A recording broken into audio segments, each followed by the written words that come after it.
Sebelum saya mulakan, saya nak ucapkan selamat Hari Raya kan. Ucapkan selamat Hari Raya Aidil Adha kepada tuan-tuan, puan-puan, muslimin dan muslimat yang ada pada malam ni, insya-Allah. Pada sahabat-sahabat kita yang tak hadir tu, minta sampaikanlah ucapan selamat Hari Raya saya. Saya dipahamkan bila korbannya? Tadi ke semalam? Semalam Semalam dah korban. Semalam dah selamat dikorbankan itu korban. Berapa ekor lembu? 6 ekor. Subhanallah, tahniah kepada orang Bandar Baru Tangkak 6 ekor lembu dah dikorbankan. Alhamdulillah tuan-tuan. Mudah-mudahan amal baik kita, pengorbanan kita diterima oleh Allah SWT. Dalam Quran sebut kan, sesungguhnya Allah kata daging dan darah tu tak akan sampai kepada Allah kan. Yang sampailah ketakwaan, keikhlasan, pengorbanan kita kepada Allah Subhanahu wa taala. Kita mengambil sunnah dan syariat Nabi Allah Ibrahim yang diperintahkan oleh Allah untuk menyembelih anaknya Nabi Allah Ismail. Sebab tu 8 hari bulan tu, 8 hari bulan jarang orang tahu. 9 hari bulan ni orang tahu kan, hari Arafah. 10 hari bulan hari apa? Hari Nahar, hari raya kan. 11 Tasyrik, 12 Tasyrik, 13 Tasyrik. Kita hari raya Aidil Adha ni beza dengan hari raya Aidilfitri. Aidilfitri lepas raya tak ada orang takbir lagi. Kalau ada orang takbir, beritahu saya, ustaz, ada orang kat mana ujung-ujung sana. Lepas raya tu Aidilfitri dia takbir pula dekat rumah dia. Setiap kali solat dia takbir kan. Tak ada. Tapi solat Aidil Adha ni, hari Aidil Adha ni dia ada takbir sampai hari Tasyrik yang ke-13. Ada yang ketiga lah, 13 Zulhijjah tu, waktu asar kan. Last dia asar tuan-tuan. Dia bermula, kalau ikut hadis, bermula daripada subuh hari Arafah sebenarnya tuan. Bukan pada malam raya tu. Subuh hari Arafah lagi Nabi dah mula bertakbir, dan Nabi akhirkan pada hari Tasyrik yang ketiga, iaitu hari yang ke-13 Zulhijjah, selepas solat asar. Tu yang last kelah kita bertakbir. Jadi tadi maghrib takbir, isyak ni boleh takbir lagi. Hari ni baru 11 kan. Besok 12, 13, ada 2 hari lagi. InsyaAllah kita boleh bertakbir selepas kita menunaikan solat. Itu istimewa. Istimewa. Hari yang ke-8 ni jarang orang tahu. Hari 8 ni hari apa tuan? Hari 8 disebut hari Tarwiyah. Jangan kita dengar. Biasa dengar 9 hari Arafah, berkumpul di wukuf di Arafah kan. Hari ke-10 hari raya Nahar, 11, 12, 13 Tasyrik. 8 ni dipanggil hari Tarwiyah, hari merenung-renung. Renung apa tu kan? Bukan renung nak poligami. Ustaz, saya pun ada hari Tarwiyah ustaz, tapi dah bertahun-tahun saya Tarwiyah ni. Kenapa? Merenung-renung nak poligami, tapi tak sampai hajat, asyik merenung je. Bagi merenung, malam merenung kan. Nabi Ibrahim merenung-renung mimpinya tuan-tuan. Nabi Ibrahim bermimpi. Dalam mimpinya Allah memerintahkan Nabi Ibrahim supaya menyembelih anaknya Nabi Ismail. Jadi Nabi Ibrahim ni merenung-renung, adakah mimpi ni betul ataupun mimpi ni tak betul. Mimpi Nabi adalah wahyu tuan. Mimpi Nabi ni wahyu, tapi mimpi kita bukan wahyu. Ada satu lagi dipanggil wahyu. Ada kan daging wahyu tu kan. Dia bukan wahyu, tapi mimpi Nabi ni wahyu. Kalau tuan-tuan mimpi ada orang suruh sembelih anak kita, macam mana tuan? Allah nak uji kita kan. Malam-malam ni dengar ceramah Ustaz Rosti, malam kadang tidur mimpi pula. Diperintahkan, aku perintahkan kau sembelih anak kau ni. Anak yang mana? Anak yang bongsu tu. Ataupun sembelih siapa? Sembelih isteri kau yang muda tu. Betul tak betul ni ustaz mimpi ni kan? Kenapa? Saya diperintahkan supaya sembelih isteri saya yang muda. Itu confirm mimpi tu daripada syaitan tuan. Mimpi tu daripada syaitan. Sebab mimpi manusia ni yang biasa bukan wahyu, tapi mimpi para nabi dan rasul adalah wahyu, perintah tuan. Tapi Nabi Ibrahim tetap tarwiyah, merenung-renung. Walaupun mimpi tu wahyu, dia tetap merenung-renung tuan. Itu perintah Allah, ceritakan pada anaknya, insya-Allah. Anak kata buatlah. Ayahanda Nabi Allah Ismail ni disebut Halim. Halim ni yang berlemah lembut, anak yang sangat berlemah lembut tuan. Nabi Ibrahim kata, aku mimpi Allah perintahkan suruh sembelih. Dia kata buatlah apanya, insya-Allah. Insya-Allah aku akan menjadi daripada orang-orang yang sabar. Dan Quran disebut tuan-tuan. Ni dipanggil hari Tarwiyah, hari yang ke-8 tuan-tuan. Insya-Allah boleh kita ni tuan-tuan, berlapang dada adalah di antara mazhab-mazhab kita beritahu berlapang dada ni di antara mazhab-mazhab.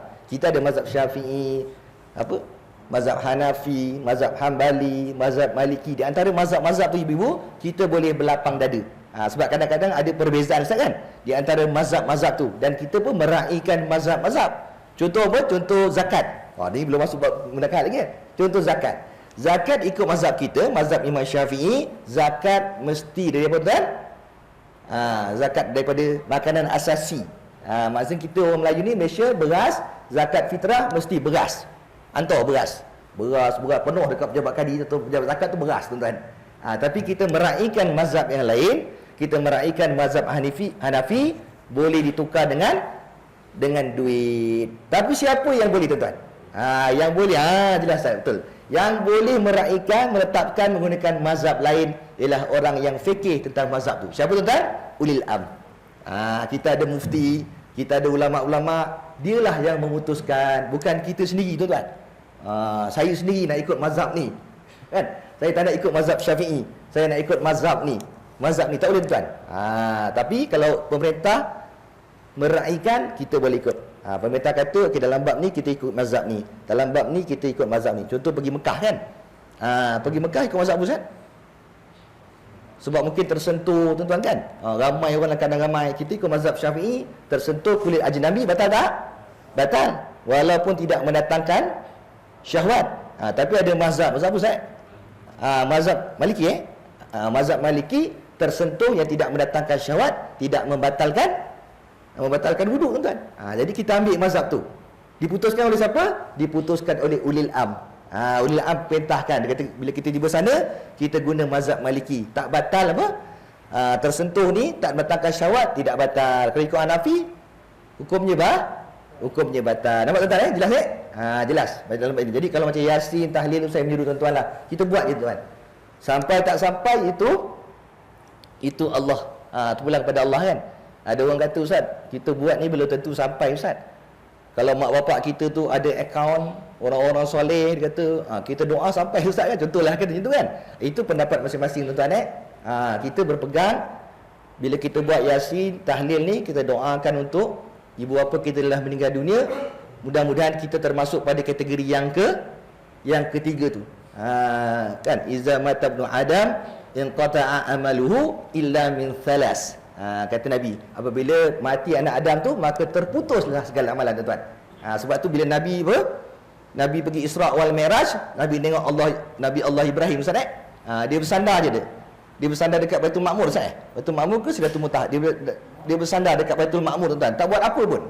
Dia tak semayang, tak apa. Sebab apa? Bila dah mati, tak ada amalan lagi tuan-tuan. Kecuali apa tuan-tuan? Kecuali tiga. Mudah-mudahan kita masuk tu yang ketiga. Waladun salihun yad'u lahu, anak soleh yang mendoakan kedua ibu bapa kita. Sebab sampai tak sampai tu Allah punya kuasa. Kita buat tuan-tuan niat kita, doa kita pada mak bapak kita, atuk-atuk kita, guru-guru kita. Mudah-mudahan tuan-tuan, mudah-mudahan istighfar kita ni menyelamatkan daripada siksa kubur tuan. Kita mohon keampunan untuk arwah-arwah yang telah meninggal dunia. Jadi kita terus boleh masuk poligami ni. Ibu-ibu kata bagus biarlah ustaz ni dia cerita je bab korban ni kan. Jadi dia tak cerita bab poligami tuan-tuan kan.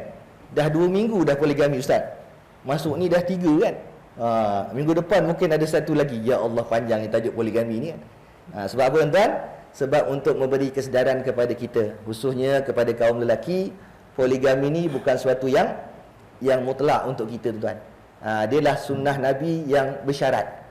Dan syaratnya sangat ketat. Sangat ketat, sangat keras syaratnya. Bukan syarat yang mudah untuk kita berpoligami. Diteruskan lagi Okey.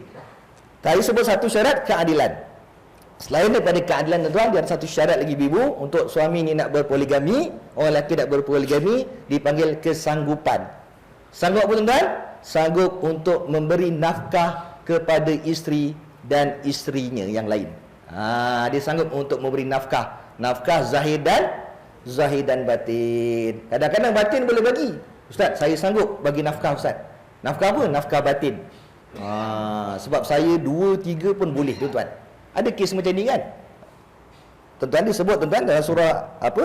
Dia sebut liyunfiqu zu sa'atin min sa'ati wa man qudira alaihi rizquhu falyunfiq mimma atahu Allah. Apa makna tuan-tuan? Maknanya orang-orang yang mampu hendaklah memberi nafkah sesuai dengan kemampuannya. Ingat tuan, nafkah kalau orang tanyalah. Nafkah ni tuan, bagi nafkah ikut kemampuan dia.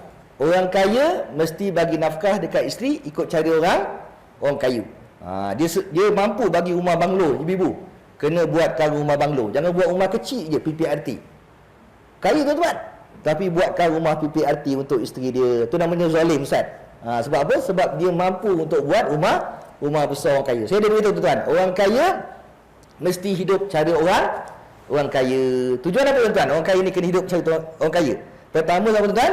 Pertama mensyukuri nikmat Allah. Kedua tuan-tuan, supaya dia dikenali Ustaz oleh orang miskin. Orang miskin kenal. Ustaz Fadil ni orang kaya. Baju contohlah Ustaz baju baru, keretanya kereta BMW. Jadi apa tuan-tuan? Orang miskin ni kenal. Ustaz Fadil ni orang kaya. Jadi kita jumpa dia untuk apa tuan? Untuk minta sedekah atau minta derma tuan-tuan, minta bantuan. Cuba orang kaya hidup tak cara macam orang kaya tuan-tuan. Dia kaya tapi pakai baju compang-camping. Baju yang paling murah beli dekat apa tuan? Beli dekat pasar malam kan? Dia beli dekat pasar malam dia pakai tuan-tuan. Sebab apa? Dia kata ustaz ni zuhud. Zuhud tu bagus. Tapi dalam hati tuan-tuan, supaya orang miskin tak datang jumpa aku. Ni asyik nak minta duit, dia minta duit tuan-tuan kan? Ada tuan-tuan. Ada apa tuan? Orang dia kata apa? Dia kata ustaz, bila saya kaya ustaz, ramai orang datang jumpa saya minta bantuan, minta derma macam-macam dia kata. Tapi masa saya susah dulu ustaz, masa saya baru nak hidup, masa saya nak berniaga, satu orang pun tak nak tolong saya. Dia boleh cakap macam tu tuan-tuan. Dia kata dulu saya miskin, semua tak tolong saya. Bila saya kaya, ramai orang datang minta bantuan tuan-tuan. Sebab tu orang kaya mesti hidup cara orang kaya. Bagi nafkah kat isteri pun cara orang kaya. Rumah orang kaya, pakaian orang kaya, makan minum orang kaya, semua cara orang kaya. Tak boleh cara orang miskin ibu-ibu balik ni cek. Suami orang kaya ke orang miskin? Difahamkan orang bandar baru tangkap semua adalah orang kaya. Betul kan orang kaya kan? Alhamdulillah, amin ustaz kan? Jadi kena hidup cara orang kaya. Sederhana, cara sederhana. Miskin, cara miskin tuan-tuan. Itu cara beri nafkah tuan-tuan. Mana ikut kemampuan. Okey, maknanya kalau suami tu sanggup untuk bagi nafkah kepada isteri-isterinya, bolehlah dia berpoligami ustaz.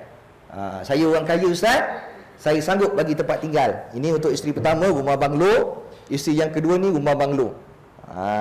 Pakaian pun insya-Allah ustaz, pakaian orang kaya, maka bolehlah harus dia berpoligami. Itu syarat yang kedua. Pertama keadilan, kedua kesanggupan tuan-tuan. Tadi saya dah beritahu tuan Okey.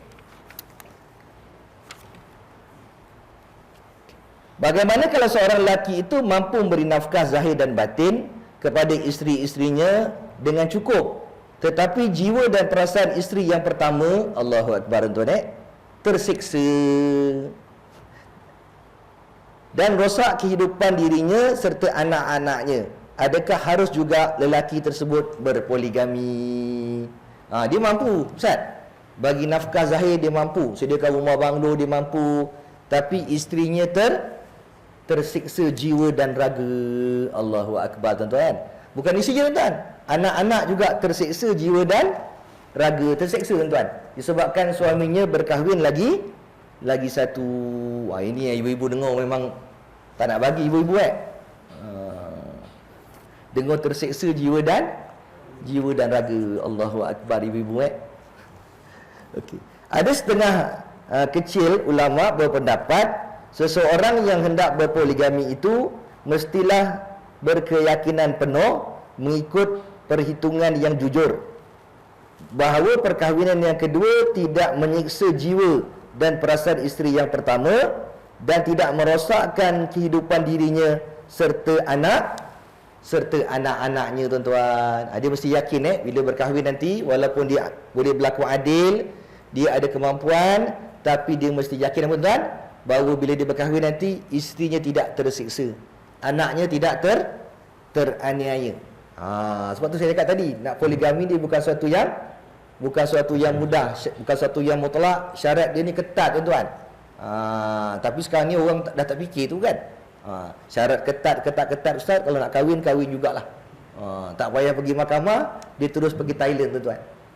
Tuan-tuan kan? Sedangkan kalau pergi mahkamah bukan susah nak lulus kan. Bukan apa?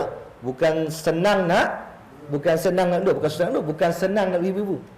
Saya dah terangkan prosedur nak mohon poligami. Ni ustaz terangkan bukan nak suruh mohon Jangan tengok besok pagi ada orang pergi mahkamah. Ustaz dah terangkan ni, alhamdulillah ustaz. Syukur saya pergi kuliah malam ni kan. Dapat ilmu daripada ustaz macam mana nak mohon poligami. Saya beritahu ibu-ibu tuan-tuan di negeri Johor ni tuan, poligami ni kelusannya bukan berdasarkan izin isteri. Sebab apa tuan-tuan, kalau kita belajar nanti, izin ni bukan suatu yang rukun. Mesti ada izin. Kalau tak ada izin, tak boleh kahwin lagi satu. Ada orang cakap, ustaz, malam-malam isteri tidur, ambil tangan dia. Isteri pun tahu suami dia nak apa, nak guna tangan tu untuk cop, dia pakai sarung tangan. Bila tengok, alamak, pakai sarung tangan pula, Allahu Akbar. Atau pakai, saya ajar ibu pakai inai. Bila tidur tu sarung dengan inai tu. Sarung kan. Ibu jari je, yang lain tak payah. Sebab biasanya cop jari ni guna ibu jari. Dua ni sarung pakai inai. Suami kata hari-hari pakai inai. Tahu pula dia tuan-tuan. Tuan-tuan kan? Ataupun tipu. Yang kenapa abang nak buat hebah ni, harta abang ni, rumah-rumah ni kat Bandar Baru Tangkak ni, semua saya nak bagi ayang. Tapi ayang kena cop jari dengan sign sekali. Tuan-tuan. Isteri pun tak pandang kiri kanan, dia pun cop, dia pun sign tuan-tuan. Rupanya tuan-tuan, dapat isteri baru, dapat madu tuan-tuan kan. Kita Johor tuan-tuan bukan berdasarkan izin isteri. Dia berdasarkan kebenaran hakim. Suami mohon. Ni terang tadi jangan ada pergi Suami kena buat permohonan. Contoh alamat Bandar Baru Tangkak. Boleh mohon di mana? Boleh mohon di Muar. Dia mahkamah tinggi. Boleh mohon di Muar. Pergi Muar tuan-tuan. Orang Tangkak seorang pun tak tahu kan. Pergi Muar kenapa? Saya nak buat permohonan poligami. Isi yang kedua orang mana? Isi yang kedua orang Muar. Alhamdulillah, lagi senang orang Muar kan. Buat dekat Muar, isi yang kedua orang Muar tuan-tuan. Okey, itu dipanggil permohonan. Kena daftarkan buka fail. Okey, nanti dia akan panggil tuan-tuan. Peringkat yang pertama, ibu-ibu usyuk dengar boleh tahu step-step tu, boleh tengok boleh tunggu dekat mahkamah kan. Step yang kedua tuan, step yang kedua dia panggil suluh. Sul ataupun suluh tuan-tuan. Dekat Muar tu seorang pegawai suluh. Nama dia Fadilah. Ustaz bagi nama pula nama dia Fadilah. Orang suluh kat Muar tu lembut orang dia tuan-tuan. Tapi kalau buat poligami tak tahu lagi ustaz. Mungkin yang lembut tu jadi garang orang perempuan ni kan. Dia memang lembut orang suluh ni. Panggil isteri yang bakal dengan suami yang mohon poligami. Kadang-kadang dipanggil apa tuan-tuan? Dipanggil sekali. Tengok keadaan. Kalau tak gaduh boleh panggil sekali. Kalau suluh pun nanti mungkin kena terbang tuan-tuan, atau mahkamah jadi huru-hara, dipanggil berasingan ustaz. Dipanggil isteri dulu satu. Tapi kalau rasa okey, akan dipanggil tiga tuan-tuan. Dibincangkan. Pertama dibincangkan dari segi nafkah. Kedua dibincangkan, tanya isteri yang pertama tu. Awak setuju tak suami awak nak mohon poligami? Dia kata saya setuju. Maksudnya tuan-tuan? Maksudnya suami dapat bonus, markah bonus. Masuk mahkamah, senyum tengok markah bonus Suami dapat markah bonus. Masuk mahkamah, insya-Allah ustaz. Insya-Allah tak ada apa? Tak ada isu yang panjang. Sebab apa? Sebab isteri dah izin. Isteri kata tak. Saya sampai bila-bila takkan izin dia. Dia tak mampu yang adik sebenarnya, tapi dia nak poligami. Ni perempuan gatal ni. Gatal pula kan. Perempuan ni memang miang ni. Ambil perampas suami orang. Apa semua. Masuk mahkamah tuan-tuan, panjang dia punya cerita. Tak lulus sekali. Hakim kata tak lulus. Suami jangan sedih, jangan kecewa. Ustaz bagi tip, mohon lagi tuan-tuan. Ustaz bagi tip mohon lagi. Tak lulus lagi, mohon lagi. Hakim tanya kenapa asyik mohon lagi? Tak lulus mohon.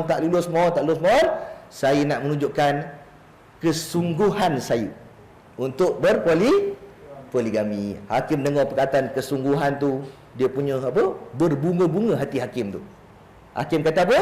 Maka kamu diluluskan untuk berpoligami. Walaupun isteri tak izin, tapi hakim meluluskan permohonan poligami. Jangan buat macam yang ada tuan-tuan. Banyak berlaku tuan-tuan, dia mohon poligami macam mana tuan? Dia tipu. Saya dah beritahu kan yang lepas kan? Dia tipu tuan, dia tipu alamat isteri dia. Dia kata yang Arif, ini alamat isteri saya, ini alamat saya. Saya dengan isteri guna alamat yang berasingan, tak sama. Jadi tuan, surat saman tu nanti akan diantar ke alamat-alamat tuan-tuan. Pernah berlaku tuan-tuan. Pada saman komplain, dia kata apa? Rumah Cina dia bagi alamatnya. Dekat Seri Menanti rumah Cina tuan-tuan. Dia bagi alamat rumah Cina, kena kejar anjing pula pengantar saman tu, kata tak berbaloi. Dia baginya alamat rumah Cina tuan-tuan. Bila rumah Cina tak dapatlah, isteri tak dapat berita, tak adil lah. 3 kali tak datang, hakim boleh luluskan permohonan suami tuan-tuan. Pernah berlaku 3 kali tak datang tuan-tuan. Hakim perintah pada apa? Pada pegawai tu, dia kata, Ustaz, tolong telefon isteri dia ni. Dah 3 kali panggil, isteri dia tak datang. Tapi memang tak datang sebab guna alamat lain je. Mana datang? Dah 3 kali tak datang tuan-tuan. Jadi apa dia kata? Dia kata, Ustaz pergi keluar, pergi pejabat, cuba telefon isteri dia. Minta nombor telefon dengan suami ni. Suami gigil bagi nombor telefon sebab dia dah tipu tuan-tuan. Dia dah tipu alamat, hakim suruh telefon pula. Ada Ustaz Basti dah meninggal Ustaz tuan-tuan. Pendaftar mahkamah Muar tuan-tuan. 5 minit keluar dah masuk balik dalam mahkamah. Dia kata, yang Arif, minta maaf, saya dah telefon banyak kali. Subhanallah tuan-tuan, Ustaz Basti ni. Saya dah telefon banyak kali, isteri dia tak angkat-angkat telefon. Mana isteri tidak memberi kerjasama, maka hakim luluskan tuan-tuan. Atau wallahu alam, Ustaz Basti pun dah meninggal, entah dia telefon atau tidak tuan. Mungkin nak tolong yang sahabat ni untuk berpoligami tuan-tuan. Itu cara yang betul lah tuan-tuan. Baik. Cara yang betul di Johor ni mesti dapat kebenaran daripada mahkamah. Itu sebaiknya. Jadi cinta orang tua sakit, jatuh cinta tuan-tuan, kahwin dekat poligami dekat Thailand tuan-tuan. Poligami Thailand. Masa tu saya sebagai timbalan pendakwa syar'i dekat Muar dipanggil oleh hakim untuk bawa kes ni lah. Saya tengok lelaki tu dah sengit di badan dia. Saya kata kenapa, apa hal pula ni kan? Bicara apa ni? Ni bicara untuk apa? Denda. Sebab nikah dekat Thailand kan. Saya pun cakap yang Arif, saya rasa ni kena denda juga ni. Sebab apa? Sebab apa? Untuk membagi kita ada ayat standard timbalan pendakwa kan, untuk memberi pengajaran kepada diri dia dan juga orang lain lah. Kita kena denda juga sebab kesalahan dia ni ada 3 tuan-tuan. Poligami, lagi apa? Nikah tanpa kebenaran, dengan lambat mendaftarkan. Yang perempuan pun sama, ada 3 tuan. 1,000, 3,000. Kali 2 berapa tuan-tuan? 6,000. Hakim tegur saya, dia kata, Ustaz, buat apa kita nak denda dia orang ni Ustaz? Apa? Ustaz tengok tu dah stroke tu.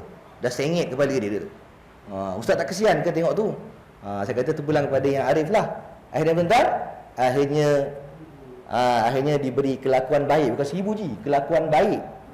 Dibagi kelakuan baik tuan-tuan. Sekejap dia sampai pada qadi tuan-tuan. Sekejap saya dah kena panggil dengan qadi. Rupanya isteri yang tua tu mengadu, tak puas hati. Kenapa isterinya kenapa suami tak didenda? Perempuan tu tak kena denda tuan-tuan. Ni ada sebab kan? Sebab sakit. Nak mohon poligami kan? Yang ni lain, bukan isteri sakit, dia sakit. Dia sakit, dia buat poligami. Biasanya isteri sakit tuan-tuan. Ini dia sakit, dia mohon poligami. Tapi saya beritahu tuan-tuan ada satu ayat yang paling power, tulis dekat affidavit tu tuan-tuan. Sebab tu hebat ni apa tuan-tuan. Alhamdulillah tuan-tuan datang kelas hari ni ada banyak tips. Isteri sakit, isteri tak boleh melahirkan anak. Apa ayat yang paling power? Ayat yang paling power ialah sunnah Nabi. Tulis kat situ apa tuan-tuan? Saya nak menghidupkan sunnah Nabi sallallahu alaihi wasallam. Hakim tengok perkataan sunnah Nabi ni tuan-tuan, Allahu Akbar, lembut hati dia tuan-tuan. Macam orang buat salah tuan. Orang buat salah dekat mahkamah tuan-tuan, dibagi peluang untuk merayu kan. Kalau dekat mahkamah sivil, cakap saya susah yang Arif, ini merupakan kesalahan saya yang pertama kan. Macam-macam tu alasan tuan-tuan. Dekat mahkamah syariah, cakap macam tu boleh, tapi tak berapa kuat. Apa yang paling kuat dekat mahkamah syariah kalau nak buat rayuan? Saya tuan-tuan masa jadi penguasa, saya buat satu kertas manila card tu, saya tulis kat situ perkataan tu. Apa tuan-tuan? Taubat. Taubat. Hakim paling suka Ustaz dengar perkataan taubat. Saya angkat kertas tu, saya tunjuk kat orang tu. Orang tu pandang belakang. Kadang-kadang hakim nampak Ustaz Rosti tunjuk. Dia pun cakap, yang Arif, kenapa? Saya taubat. Yang Arif dengar perkataan taubat tuan-tuan, dia terus lembut hati tuan-tuan. Daripada 3,000 tinggal 1,500. Kadang-kadang tinggal 1,000 je dia punya denda tuan-tuan. Ni saya beritahu tuan-tuan dalam mahkamah ni, syariah ni ada perkataan-perkataan ni yang mahal harga dia. Antaranya sunnah Nabi. Tulis kat situ, sunnah Nabi. Alhamdulillah, insya-Allah permohonan tuan-tuan akan akan diluluskan. Ibu-ibu menyesal datang sini kan. Tengok dalam PDB tu ada sunnah Nabi, potong sunnah Nabi tu tulis kan. Ini mesti Ustaz Rosli yang ajar tuan-tuan Okey, Allahu Akbar. Okey. Kemudian orang yang mengharamkan poligami. Ada ibu-ibu ada orang yang mengharamkan poligami ni. Saya pernah beritahu, pernah ada kempen tuan-tuan. Sebab tu kempen tu saya tak berapa setujulah. Sebab apa tuan-tuan? Kempennya satu suami, satu isteri. Nampak macam okey tuan-tuan kempen tu kan? Satu suami, satu isteri. Tapi secara tak langsung tuan-tuan, seolah-olah ia apa tuan-tuan? Seolah-olah ia mengenepikan, mengharamkan poligami. Kita bimbang tuan, kita bimbang nanti kita apa tuan-tuan termasuk dalam kalangan orang yang benci, yang tak suka kepada sunnah Nabi ibu. Hati-hati kadang-kadang kita tengok kempen ni macam okey, satu suami satu isteri kan, tapi rupanya dia bertentangan dengan syariat. Tak selaras dengan syariat. Sekiranya ada orang yang cuba hendak mengharamkan poligami, apakah pandangan Islam terhadap sikap orang tersebut? Orang yang mengharamkan poligami. Sedangkan poligami ni hukumnya harus, tapi dia mengharamkan poligami. Menurut pandangan Islam, mereka yang cuba hendak mengharamkan poligami adalah satu sikap yang keterlaluan dan melampaui batas ibu. Orang yang mengharamkan poligami ni keterlaluan dan melampaui batas. Mereka ini bolehlah dianggap sebagai orang yang hendak mengharamkan perkara yang harus. Perkara yang dihalalkan, diharamkan. Bani Israel kan? Orang Yahudi tuan kan? Orang Yahudi ke Nasrani? Perkara yang Allah halalkan, dia diharamkan tuan-tuan Okey. Dalam Al-Quran tuan-tuan, dengan tegas Allah mengingatkan kepada orang-orang yang beriman. Dalam surah Al-Maidah ayat 87, firman Allah SWT, ya ayyuhalladzina amanu la tuharrimu thayyibat ma ahallallahu lakum wa la ta'tadu innallaha la yuhibbul mu'tadin. Maksud tuan-tuan, maksudnya wahai orang-orang yang beriman, janganlah kamu haramkan apa-apa yang baik yang telah Allah halalkan bagi kamu. Perkara yang baik Allah dah halalkan, dia diharamkan. Termasuk poligami tuan-tuan. Poligami ni Allah dah haruskan, dah halalkan, tetapi dia haramkan tuan-tuan. Dan janganlah kamu keterlaluan, yakni melampaui batas. Sesungguhnya Allah tidak suka kepada orang-orang yang melampaui batas. Ini ingatan Allah Allah ingatkan kepada kita, janganlah kita termasuk pada orang yang melampaui batas dan keterlaluan. Antaranya apa tuan-tuan? Antaranya ialah orang yang mengharamkan perkara yang baik yang Allah telah halalkan kepada kita tuan-tuan. Ni ingat ingatan pada semualah. Mana semua tuan-tuan, maknanya kita jangan sampai jatuh pada orang yang mengharamkan poligami ni. Sedangkan poligami ni diharuskan ibu-ibu. Maknanya kalau kita tuan-tuan, kalau kita tak benci ibu-ibu, insya-Allah Allah tak uji kita kan. Tak benci ustaz, saya tak benci ustaz. Kalau suami saya nak kahwin lagi satu, kahwinlah ustaz kalau dia mampu. Dalam hati mana boleh. Itu dekat mulut tuan-tuan kan. Biasanya Allah tak uji kita. Biasanya Allah uji orang yang menentang ni. Makin dia menentang, makin Allah uji tuan-tuan. Makin dia anti. Saya ni anti poligami ustaz. Haram poligami. Satu suami satu isteri. Allah akan uji dia tuan-tuan. Sebab dia menentang hukum Allah tuan-tuan Cerita poligami, ibu-ibu jangan bimbang. Saya cerita poligami ni bukan kata nak bagi semangat dekat bapak-bapak ni, suami-suami ni supaya kahwin lagi satu. Tak. Nak apa tuan-tuan? Nak menerangkan pada bapak-bapak ni tuan-tuan, apa tuan? Yang poligami ni bukan sesuatu yang mudah. Tapi saya mintalah pada bapak-bapak, termasuk diri saya sendiri, apa tuan-tuan? Pasang niat. Saya bincang tadi dengan sahabat saya dekat pejabat Imam Najib. Saya cakap apa? Imam, kita orang lelaki ni kena pasang niat. Sebab poligami ni sunnah Nabi, kita kena pasang niat. Kurang-kurangnya besok kalau kena tanya dekat akhirat, saya dah pasang niat. Kita kalau niat pun dah dapat pahala kan. Kalau buat, dapat pahala yang berganda-ganda lagi. Mereka tanya pula, kenapa Ustaz Fadil pasang niat aja? Kenapa tak buat? Apa nak jawab Ustaz? Tak boleh jawab. Kita tak boleh jawab. Malaikat saya tak boleh jawab. Kenapa? Isteri saya yang tolong jawabkan. Tanya isteri saya, biar dia jawabkan tuan. Kenapa saya ni asyik pasang niat aja? Isteri kata apa tuan? Isteri kata dia tak berani malaikat. Betul lah tu, dia tak berani kan. Sebab tu saya ada bincang dengan Haji tu kan, kan? Kita ni dalam pasaran ni cuma ada ubat kuat aja Ustaz. Macam-macam ubat kuat kan. Tongkat Ali segala-gala, kacip Fatimah segala-gala ubat kuat kan. Tapi ubat berani tak ada. Sebab tu siapa boleh buat ubat berani? Ustaz Fadil, Ustaz, kenapa saya dah dapat ramuan ubat berani untuk orang lelaki? InsyaAllah saya boleh jadi dia punya duta dia. Duta Ustaz Rosli, duta ubat berani tuan.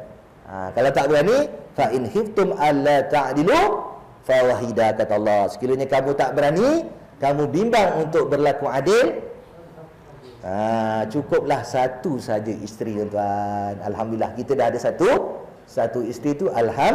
Alhamdulillah tuan. Jagalah isteri kita baik-baik tuan. Didiklah isteri kita baik-baik. Mudah-mudahan isteri itu jadi isteri yang solehah. Walaupun kita dah berusia Ustaz, isteri kita sanggup lagi bersama dengan kita kan. Daripada muda sampai kita berusia, daripada naik motor sampai naik kereta tuan-tuan. Isteri kita dulu, daripada kita susah dulu, dia bersama dengan kita kan. Sebab tu kadang-kadang isteri tak bagi suami kahwin lagi satu. Dulu Ustaz masa susah naik motor sama-sama dengan saya lah Ustaz. Jual sana sini, pergi rumah orang ni jual, pergi rumah orang ni jual Ustaz. Masa baru nak naik dulu Ustaz, menangis Ustaz. Makan pun tak cukup Ustaz, naik motor buruk. Tapi bila dia dah kaya Ustaz, Allah, saya fahamkan orang perempuan ni, bila dia dah kaya Ustaz, dah ada kereta Mercedes, ada rumah banglo, senang-senang aja dia nak kahwin lagi satu. Senang-senang aja perempuan tu tumpang senang Ustaz. Yang susah dulu saya dengan dia Ustaz. Bila kita dengar tu sedih tuan-tuan. Sedih tuan-tuan dengar. Orang perempuan ni pandai, dia main perasaan kan. Tapi betul tak dia cakap tu? Ada betul Ji. Sebenarnya dia cakap tu betul. Susah dulu sama-sama Ustaz. Bila dah senang, mudah-mudah aja dia nak kahwin lagi satu. Tapi itu memang fitrah orang lelaki. Orang lelaki ni kalau kaya itulah orang lelaki ni kalau kaya, pertama dia nak beli kereta baru, kereta besar. Kedua nak beli isteri baru. Itulah orang lelaki punya fitrah. Ibu-ibu kena fahamlah tuan-tuan InsyaAllah. InsyaAllah. Ini poligami ni saya terangkan sebagai panduan kepada tuan-tuan lah sampaikan. Kalau dengar sahabat-sahabat kita nak poligami, ataupun sahabat-sahabat kita dah ada isteri tapi tak berlaku adil, kita boleh nasihatkan kan. Cakap baik-baik. Orang ni tak semestinya daripada ustaz. Kadang-kadang ustaz cakap dia tak boleh terima, tapi kawan dia cakap dia boleh terima. Mak bapak dia cakap, payah nak dengar tuan-tuan. Tapi kawan-kawan betul adik. Kawan-kawan cakap, jomlah kita pergi main mercun. Confirm pergi tuan-tuan kan. Tuan-tuan, manusia ni dia berbeza-beza. Ada orang dengan mak bapak dia boleh mudah dapat. Ada dengan ustaz. Mungkin dengan tuan-tuan. Tuan-tuan tengok dia tak berlaku adil, tuan-tuan cakap dia boleh terima. Jadilah ilmu yang saya sampaikan pada malam ni, ilmu yang memberi manfaat, yang pahalanya mengalir tak henti-henti walaupun kita telah meninggal dunia tuan-tuan. InsyaAllah dapat pahalanya. Mudah-mudahan ilmu pada malam ni jadi ilmu yang bermanfaat, yang tak putus dia punya pahala ganjarannya tuan-tuan. Peraturan, ada apa? Pendaftaran tuan-tuan. Kalau berlaku apa-apa terhadap suami itu, isteri yang kedua ni yang nikah dekat Thailand, yang belum didaftarkan, tak ada surat nikah sini, tak mendapat apa-apa hak tuan-tuan. Hak pusaka pun tak ada, apa pun tak ada tuan-tuan. Dia tak boleh menuntut apa-apa hak. Yang paling apa tuan-tuan, yang paling bahaya, kalau berlaku masalah rumah tangga, isteri ni minta cerai Ustaz. Dia tak boleh minta cerai dekat sini tuan, sebab pernikahannya belum didaftarkan di sini. Dia kalau nak cerai, dia kena pergi balik tempat nikah tu, ikut surat nikah tu. Surat nikah tu nikah di Thailand, dia kena pergi Thailand tuan. Boleh tak isteri ni pergi Thailand? Ustaz, saya duit tak ada Ustaz, saya pun takut nak pergi Thailand Ustaz, tak ada siapa yang bawa saya pergi Thailand. Teranaya tak? Teranaya isteri tuan-tuan. Nak minta cerai tak boleh, suami meninggal nak tuntut hak tak boleh. Sebab tu saya nasihatkan kepada suami khususnya lah. Kepada suami, ini sebagai kita menjaga hak, tanggungjawab kita. Dah nikah dekat Thailand tu, kita daftarkan pernikahan tu. Untuk apa tuan? Untuk isteri ni mendapat hak yang sama. Walau dari segi hukum sah suami isteri, tapi dari segi peraturan undang-undang dia tidak mendapat hak yang sama. Sebab tu kita nasihatkan supaya didaftarkan. Dah habis. Kita akan bawa tajuk lain insya-Allah pada minggu depan. Ni sedikit ilmu dari ibu-ibu dapat sampaikan kepada sahabat-sahabat kita. Mudah-mudahan memberi manfaat kepada kita semua. Saya sudahi dengan wabillahi taufiq wa hidayah.